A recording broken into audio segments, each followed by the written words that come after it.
Hello guys, आप सभी का हमारे YouTube channel Shiv education channel पर आप सभी का स्वागत है।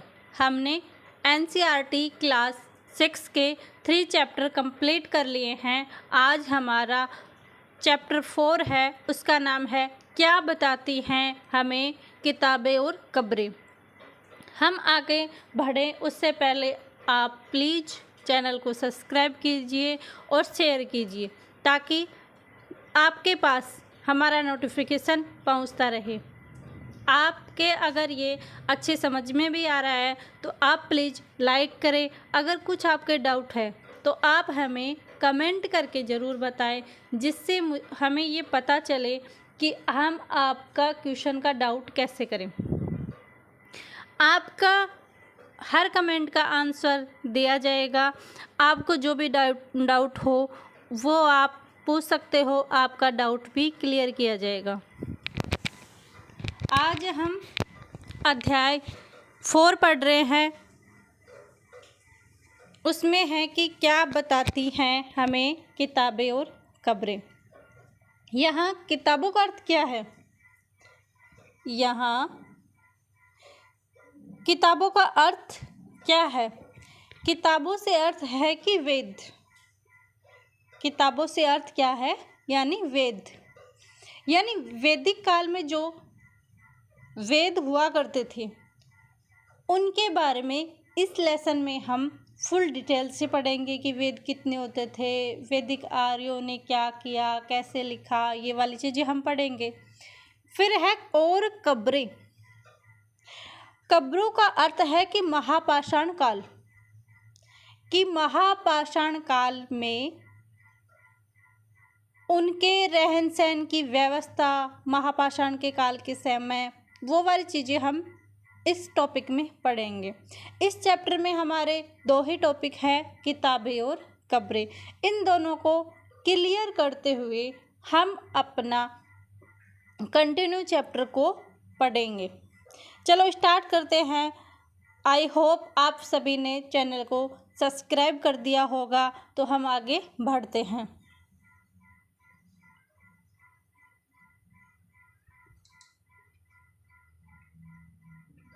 हमारी हेडिंग है कि दुनिया के प्राचीनतम ग्रंथों में एक है। क्या है? दुनिया के प्राचीनतम ग्रंथों में एक है। शायद तुमने वेदों के बारे में सुना होगा। हम वेद के बारे में सुनते हैं। वेद कितने होते हैं? वेद 4 होते हैं। कौन कौन से? ऋग्वेद, सामवेद, यजुर्वेद और अथर्ववेद। वेद कितने होते हैं? 4। कौन कौन से होते हैं? ऋग्वेद, सामवेद, यजुर्वेद और अथर्ववेद। इसके अंदर सबसे पुराना वेद ऋग्वेद है। सबसे पुराना वेद कौन सा है? ऋग्वेद है, जिसकी रचना लगभग 3500 साल पहले हुई थी। जिसकी रचना कब हुई थी? लगभग 3500 साल पहले ऋग्वेद की रचना हुई थी। सबसे पुराना ग्रंथ कौन सा है? ऋग्वेद। उसकी रचना कब हुई थी? लगभग 3500 साल पहले ऋग्वेद की रचना हुई थी। ऋग्वेद में 1000 से ज़्यादा प्रार्थनाएं हैं। ऋग्वेद में 1000 से ज़्यादा प्रार्थनाएं हैं, जिन्हें सूक्त कहा जाता है। क्या कहा जाता है? सूक्त कहा जाता है। ऋग्वेद में 1000 से ज़्यादा प्रार्थनाएं हैं, जिन्हें क्या कहा जाता है? सूक्त कहा जाता है। सूक्त का अर्थ क्या होता है? सूक्त का मतलब है अच्छी तरह से बोला गया, जो कि अच्छी तरह से हमारे समझ में आए, अच्छी तरह से बोला जाए, उसे क्या कहा जाता था? सूक्त। और ये सूक्त किसे कहते थे? ऋग्वेद में जो प्रार्थनाएं होती थी उन्हें सूक्त कहते थे। सूक्त ऋग्वेद में कितने मिले हैं? 1000 से भी ज़्यादा मिले हैं। ये विभिन्न देव देवताओं की स्तुति में रचे गए हैं। सूक्त किस में रचे गए हैं? देवी देवताओं की स्तुति करने के लिए इस सूक्त को रचा गया था। इनमें से 3 देवता बहुत महत्वपूर्ण है। कौन कौन से? अग्नि, इंद्र और सोम। कौन कौन से?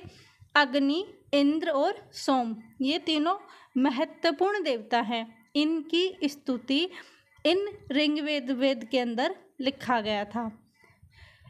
अग्नि यानी आग का देवता, इंद्र यानी युद्ध के देवता, और सोम यानी सोम एक पौधा होता है। यानी पहले राजा नहीं होते थे तब बोलते थे कि राजाओं के लिए सोम रस लेके आओ, तो वो सोम रस इसी पौधे से सोम से बनता था, जिसमें एक खास पेय पाया जाता था।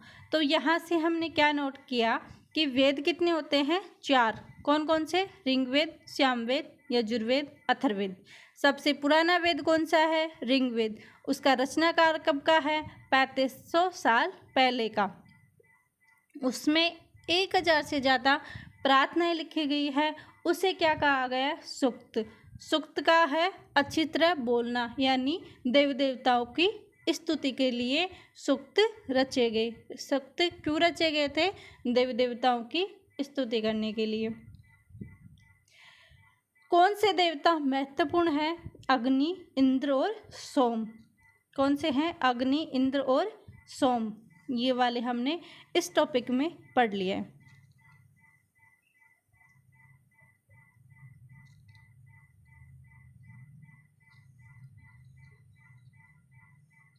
वैदिक प्रार्थनाओं की रचना ऋषियों ने की थी। वैदिक प्रार्थनाओं की रचना किसने की थी? ऋषियों ने, क्योंकि वो पूजा पाठ करते थे, संस्कृत भाषा भी जानते थे, तो उन लोगों ने वैदिक प्रार्थनाओं की रचना की। आचार्य विद्यार्थियों को इन्हें अक्षरों, शब्दों और वाक्यों में बांटकर सस्वर पाठ का द्वारा कंठस्थ करवाते थे, क्योंकि उस टाइम इतने कागज़ उपलब्ध नहीं थे कि हर बच्चे तक वो कागज़ पहुंच सके, हर बच्चे के पास किताब हो, ऐसा उनके पास नहीं था। जो आचार्य थे, जो ऋषि थे,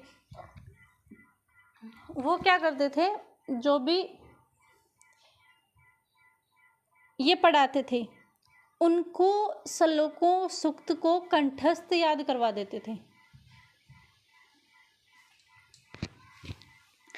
अधिकांश सूक्तों के रचयिता सीखने और सिखाने वाले पुरुष थे।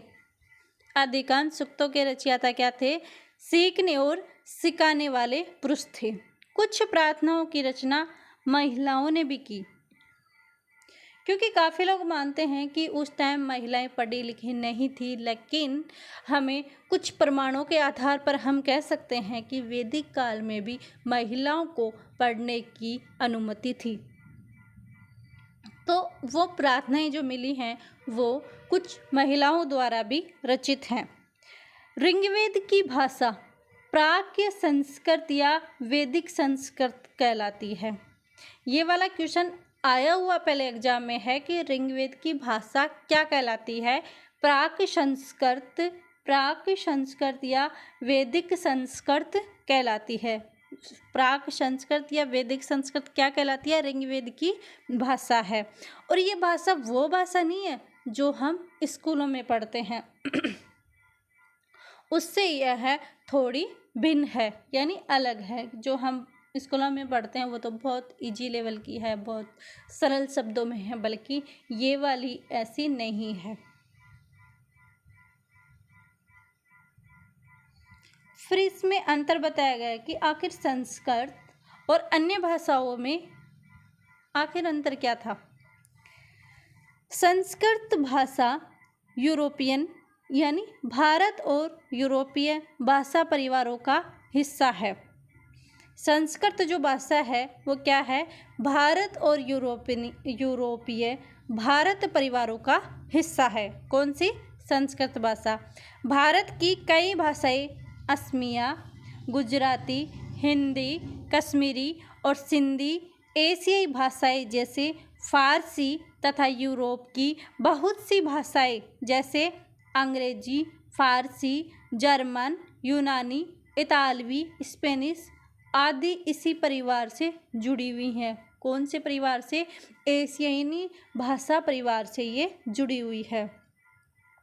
उन्हें एक भाषा परिवार इसलिए कहा जाता है क्योंकि आरंभ में कई शब्द ऐसे थे, जैसे कौन से ऐसे शब्द थे जो यानी कि संस्कृत, हिंदी और अंग्रेजी इनमें एक जैसे थे।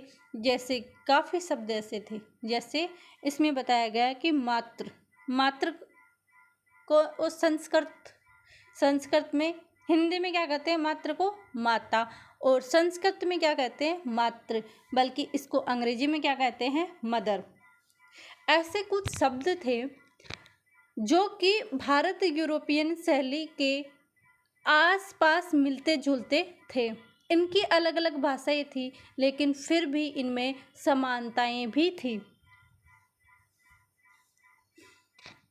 उपमहाद्वीप में दूसरे भाषा परिवारों की भाषाएं बोली जाती थी। जो उपमहाद्वीप थे वहाँ भाषा परिवारों की बोली जाती थी। उदाहरण के लिए पूर्वोत्तर प्रदेशों में तिब्बत बर्मा परिवार की भाषा बोली जाती थी।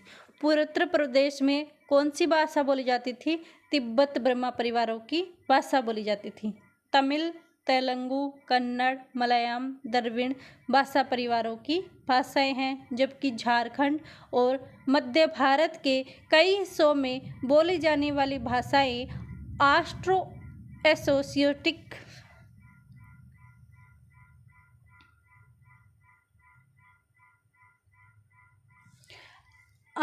एसोस्टिक परिवारों से जुड़ी हुई है। इसमें ये कहा गया है कि पहले भारत और यूरोपियन की मिक्स में भाषा थी। इनके काफ़ी शब्द मिले जुले भी थे। एक ही शब्द के संस्कृत, हिंदी, अंग्रेजी में अलग अलग रूपांतरण हुआ था। और ये क्या करते, उपमहाद्वीप के अंदर जो उपमहाद्वीप थे वो दूसरे भाषा परिवारों की भाषा भी बोलते थे, क्योंकि हमारा देश भाषाओं का भिन्नताओं वाला देश है। एक ही देश में कई भाषाएं, कई प्रकार की भाषाएं बोली जाती हैं।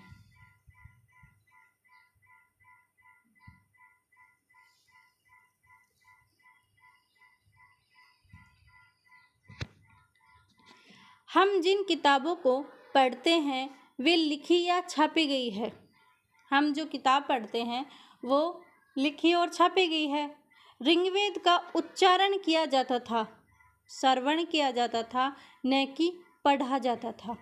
ऋग्वेद एक ग्रंथ होता था जो ऋषियों मुनियों ने पढ़ा, फिर ऋषियों मुनियों ने अपने शिष्यों को सुनाया, फिर जो उनके शिष्यों ने सुना वो ही ज्ञान वो अपने खुद के शिष्यों को देते थे, न कि वो दोबारा से पढ़कर उसको रीडिंग कर कर ऐसे नहीं पढ़ते थे। वो जो भी याद करते थे उनको बिल्कुल कंठस्थ कर लेते थे, उनकी स्मृति में अच्छे से याद हो जाते थे। उसके बाद वो अपने शिष्यों को पहुंचाते थे।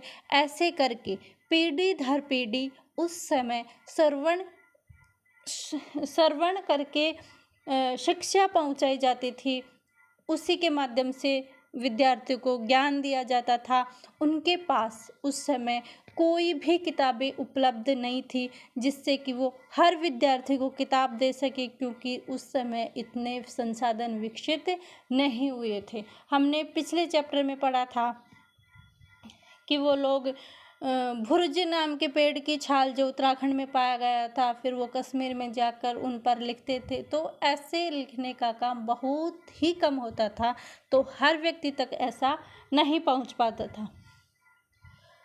फिर आगे है इतिहासकार ऋग्वेद का अध्ययन कैसे करते थे।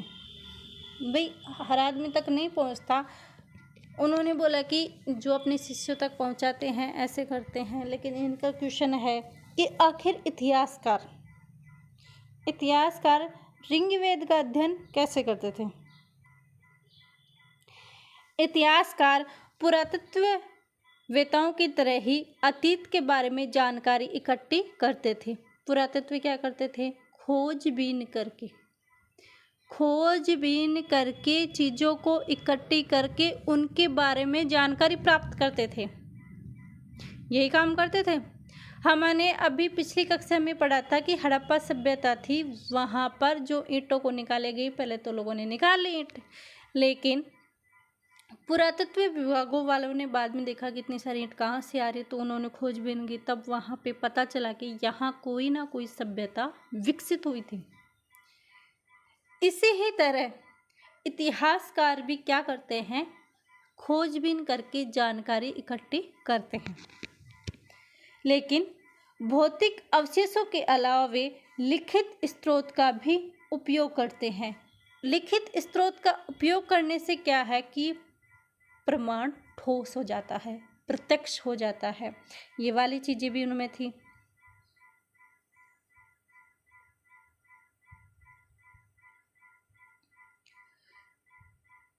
चलो देखते हैं कि ऋग्वेद का अध्ययन कैसे करते थे।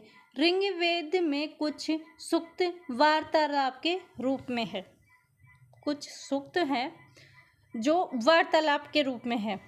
ये हम पढ़ रहे हैं कि इतिहासकार आखिर ऋग्वेद का अध्ययन कैसे करते थे। तो ऋग्वेद में क्या थे, जो सूक्त थे, सूक्त यानी अभी हमने पिछले में पढ़ा था, सूक्त यानी क्या है, सूक्त यानी जो उनकी देवी देवताओं की स्तुति होती थी उनको उन्होंने सूक्त कहा था। तो ये वार्तालाप उन्होंने एक वार्तालाप इस बुक में भी उठाया है, वो है विश्वामित्र नामक ऋषि और देवियों के रूप में पूजित दो नदियाँ व्यास और सतलज के बीच यह संवाद एक ऐसे सूक्त का अंश ही है। इन्होंने एक सूक्त कहाँ से लिया है, ऋग्वेद में लिया है। कि ये एग्जाम्पल के तौर पे बता रहे हैं कि इतिहासकार ऋग्वेद का अध्ययन कैसे करते थे। जैसे यहाँ पर हम आगे पढ़ेंगे कि विश्वामित्र और नदियों का जो ऋग्वेद में वार्तालाप दे रखा है, वो इस चीज में हम पढ़ेंगे कि वो वार्तालाप कैसे करते थे।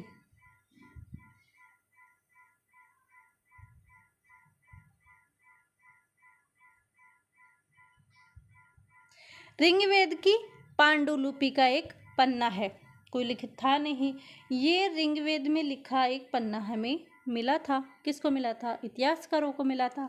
अब इसमें लिखा क्या है ये तो हम अभी भी आज भी नहीं पढ़ सकते, इसके आगे तो हमारी पढ़ाई फेल है। क्योंकि ये वाली चीज़ें उस टाइम संस्कृत में लिखी जाती थी, तो ये इतिहासकारों ने, वैज्ञानिकों ने इस चीज़ को समझा। भृक्ष वृक्ष की छाल पर लिखी यह पांडुलिपि कश्मीर में पाई गई थी। ये जो पांडुलिपि हमें मिली है, ये कहाँ मिली है, कश्मीर में। किस पर लिखी गई थी, भृक्ष वृक्ष की छाल पर लिखी गई थी। लगभग 150 वर्ष पहले ऋग्वेद की सबसे पहली बार छापने के लिए इसका उपयोग किया जाता था कि इस प्रति से दूसरे ओर छापने लगे थे। इसी पांडुलिपि को देखकर अंग्रेजी में भी अनुवाद तैयार किया गया था। ये पांडुलिपि ही नहीं बल्कि काफ़ी पांडुलिपि ऐसी है जिन्होंने अंग्रेजों के जो विद्वान लोग थे उन्होंने उन पांडुलिपियों की प्रति को अपनी भाषा अंग्रेजी भाषाओं में छापा है। और काफ़ी तो ऐसे भी हुए थे जो यहाँ की महान महान कृतियाँ यहाँ से ले गए और वो अपने नाम के ऊपर छाप दी। पांडुलिपि पुणे महाराष्ट्र के एक पुस्तकालय में सुरक्षित है। ये कहाँ है, ये पांडुलिपि महाराष्ट्र के एक पुस्तकालय है, उसके अंदर सुरक्षित है, यानी वहाँ रखी हुई है। ये संवाद है, कौन सा संवाद है, जो ऋग्वेद में हमें देखने को मिला था कि भाई ऋग्वेद में ये संवाद था जो हमें देखने को मिला है। विश्वामित्र और नदियाँ। विश्वामित्र, हे नदियाँ, अपने बछड़ों को चाटती हुई दो दमकती गायों की तरह दो फुर्तीले घोड़ों की चाल से पहाड़ों से नीचे आओ। ये किसको संबोधन कर रहे हैं, ये नदी को संबोधन कर रहे हैं। इंद्र द्वारा दी हुई शक्ति में स्फूर्त तुम रथों की गति से सागर की ओर बह रही हो। रथों किसको, ऐसे पहाड़ की तरफ तुम सागर की तरफ बह रही हो। तुम जल से परिपूर्ण हो और एक दूसरे में मिल जाती हो। नदियों से कह रहा है कि तुम जल से परिपूर्ण हो और एक दूसरे से मिल जाना चाहती हो। नदियाँ जल से परिपूर्ण हम देवताओं के बनाए रास्ते पर चलती है। नदियाँ बोल रही है कि हम जल से परिपूर्ण हैं और हम कहाँ चल रही हैं, हम देवताओं के बनाए रास्ते पर चलती हैं। एक बार निकलने पर हमें रोका नहीं जा सकता। नदियाँ कहती हैं कि एक बार हम निकल लेते हैं तो हमें रोका नहीं जा सकता। हे ऋषि, तुम हमसे प्रार्थना क्यों कर रही हो? कि हे ऋषि, तुम हमसे प्रार्थना क्यों कर रही हो? क्योंकि हम तो एक बार जब चल जाते हैं तो हमें रोका नहीं जा सकता। तब विश्वामित्र कहते हैं, हे बहनों, मुझ गायक की प्रार्थना सुनो। मैं रथों और गाड़ियों सहित बहुत दूर आया हूँ, कि मैं रथ और गाड़ियों से बहुत दूर आ रही हूँ। कृपा करके अपने जल को हमारे रथों और गाड़ियों की धुरियों के ऊपर न उठाओ, ताकि हम आसानी से पार कर सकें।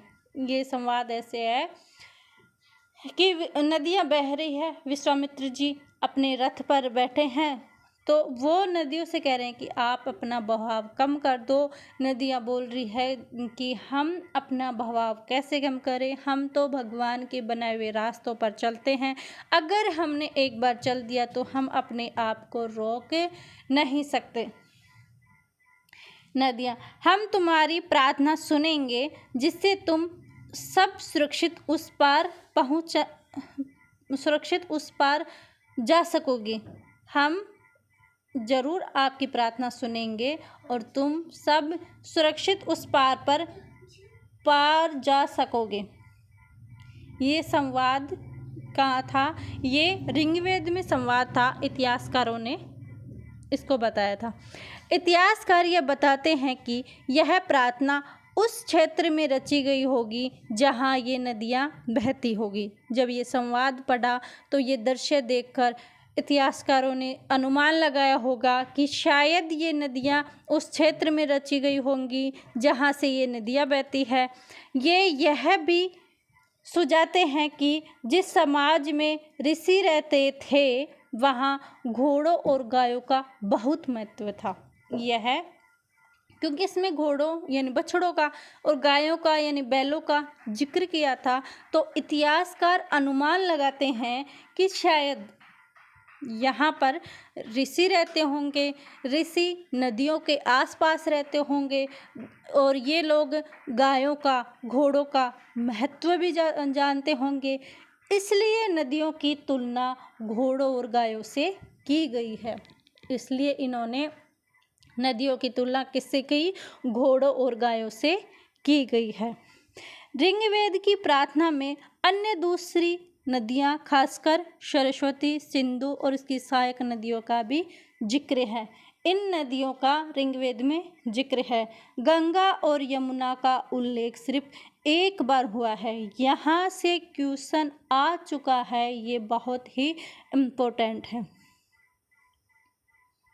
ये क्वेश्चन आ चुका है पहले कि गंगा और यमुना का उल्लेख कितनी बार हुआ है? एक बार। ऋग्वेद की प्रार्थना में ऋग्वेद में कौन कौन सी नदियों का जिक्र किया गया है? सरस्वती, सिंधु और उसकी सहायक नदियों का जिक्र भी किया गया है। ये हमारा चैप्टर आज कुछ टॉपिक हम कंप्लीट कर पाए हैं। ऐसे ही करके हम पूरी NCERT 6 to 12 पूरी कंप्लीट करेंगे। आपके शायद यह समझ में आया होगा। आप प्लीज़ इसको समझने की कोशिश करें। चैनल को लाइक करें, शेयर करें और सब्सक्राइब करें। जब भी आप क्लास को देखें तब लाइक ज़रूर कर दें, ताकि हम ये समझें कि आपके यह समझ में आ रहा है और हमें भी यह मोटिवेशन मिले कि हम और अच्छा करें, इससे भी अच्छा करने की कोशिश करें। आप सभी हमारा चैनल ज़रूर सब्सक्राइब करें, सब्सक्राइब करना ना भूलें। आप सभी का धन्यवाद। Thank you.